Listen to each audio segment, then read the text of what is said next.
My boss asked me to meet my new rich client. Little did I know that he was my ex-boyfriend. Zoe was reaching into her bag to pull out the file and call her client when she suddenly stopped dead in her tracks.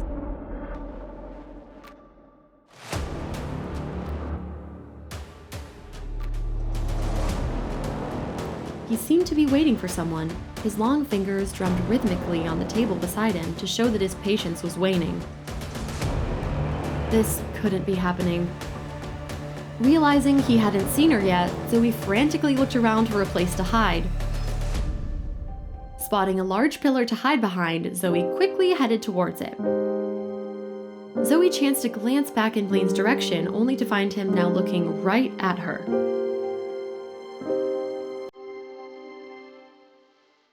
The caller wasn't in her contacts, but the phone number that appeared on the screen was one etched in Zoe's memory. It was Blaine. He was still using his Scottsdale number, unlike Zoe, who had changed her number as soon as she moved to Phoenix. So, how did Blaine have her number now? Hello? We're going to discuss my project by shouting at each other from across the room. What? No, it couldn't be him. Zoe's stomach sank.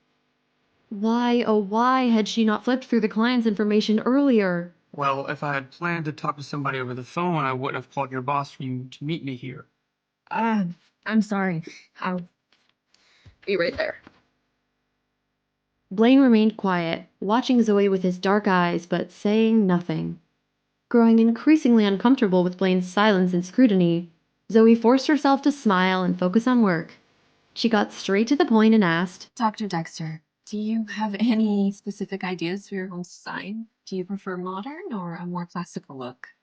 There are so many styles to choose from mid-century, retro, revival, to name a few. Just not shabby chic. Shabby chic is out.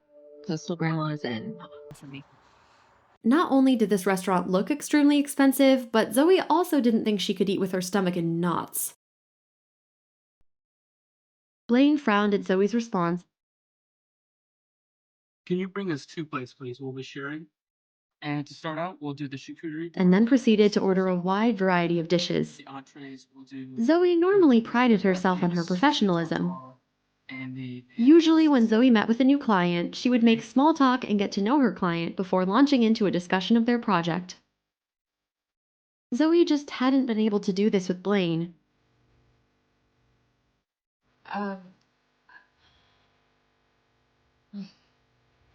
Thank you. Smelling the delicious aromas, Zoe couldn't help it when her stomach growled loudly.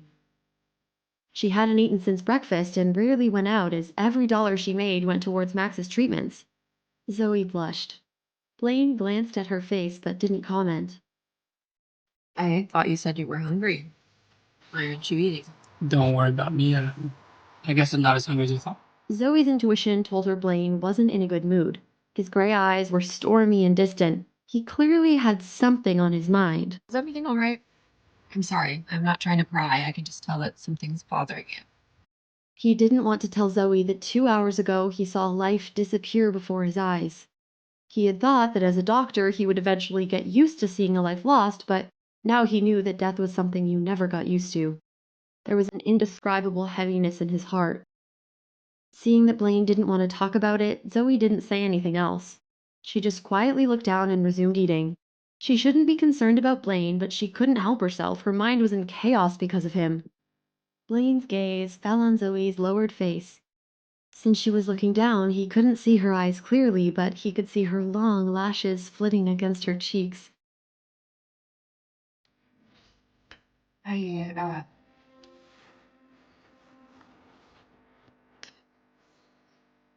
Dr. Dexter? Yes, I can be there. Which patient is having complications? Okay, yes, the one. Can you please prep her for surgery? I'll be there right away. Thank you. Is there something urgent with us? Zoe assumed that their design conversation was over before it had even started. Yes, one of my patients has to go into emergency surgery, so make this short.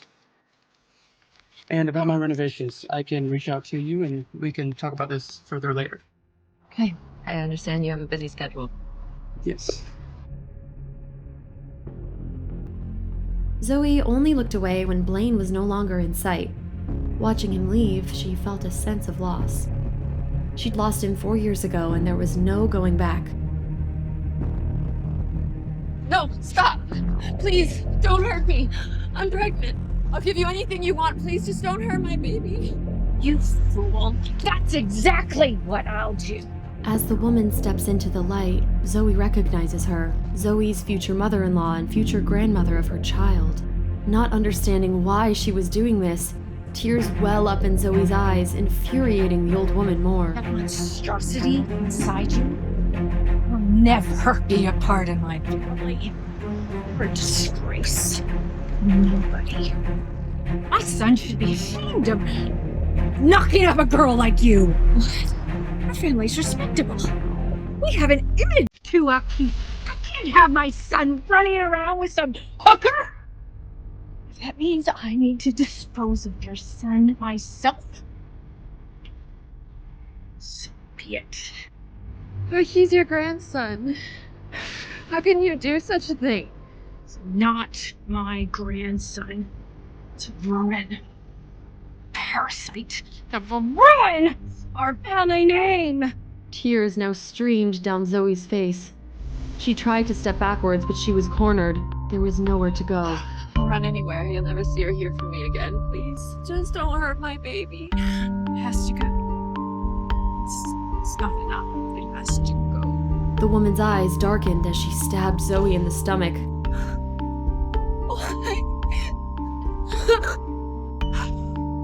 Blood. There was blood on her hands. Blood everywhere.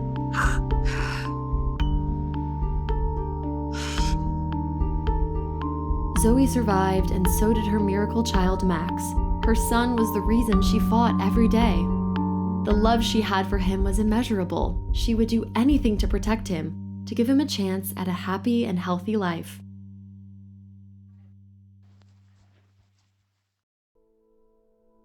Your phone's rang like 10 times in a row. Yeah, She said you need to talk to her right away. it wasn't the hospital, was it? Oh no, I would have gotten you right away. She said it's about your sister, not Max. Let me know if you need anything, okay? Thank you. I will. It was just Linda. She was her younger sister Ziva's best friend. Hello? Zoe, thank God you called back. Linda, what's going on? Is something wrong? Did something happen? It's Eva. She fell down the stairs and What? It's your sister, Zoe. She didn't fall down the stairs. She deliberately threw herself down the stairs.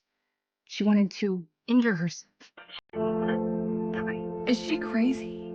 She fell in love with a brain surgeon that works at St. Mary's Hospital, but he always ignores her, so she wanted to get admitted to the hospital so he would have to pay attention to her. Okay, I'll be right there. Where are you at?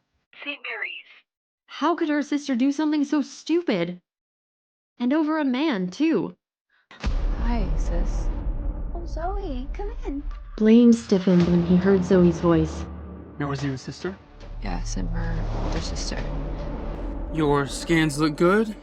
I don't see any injuries to the brain. Okay.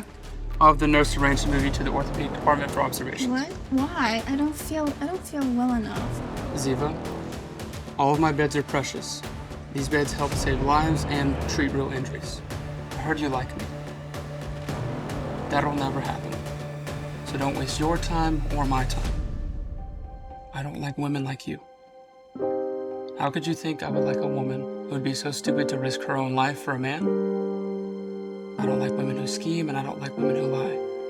I could never be with somebody who would betray my trust. Kelly, can you please get her a prescription? And you can pick it up at the hospital pharmacy on your way out.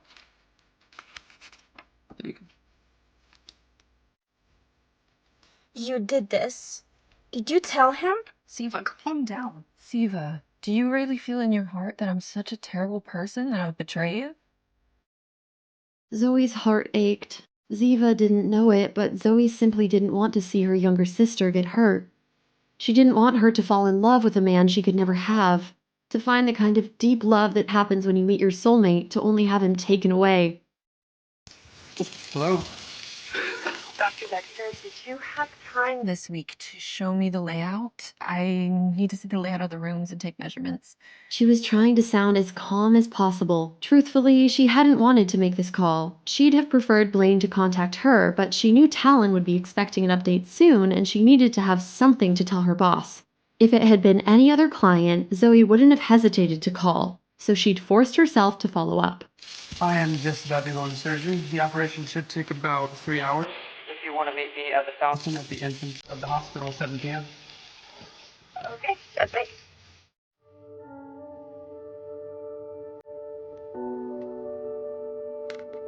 3 hours later, Zoe arrived at the hospital fountain right on time. Time passed, but still no Blaine. Checking her watch, she saw it was almost 8 o'clock. She'd been waiting an hour. Was the surgery not over yet?